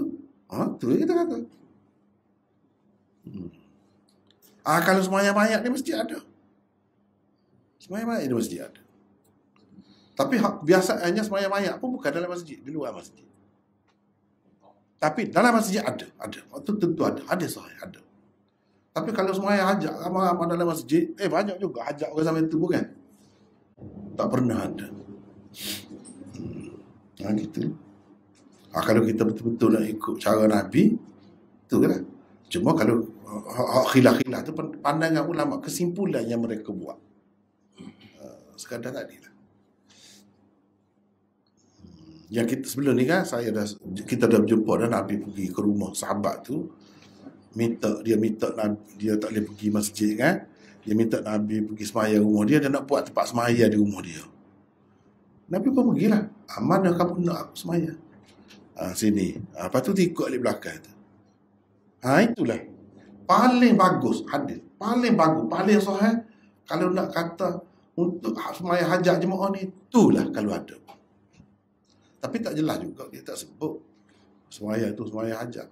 Cumanya hajat sahabat tu ajak Nabi pergi untuk semaya tu sebagai tempat dia semaya dalam masa-masa lain dia tak boleh pergi masjid. Kira-kiranya hajat lah tu. Itu je, kesimpulan daripada situ je ulama ambil. Paling baik tu. Yang lain tidak ada. Begitulah secara ringkas.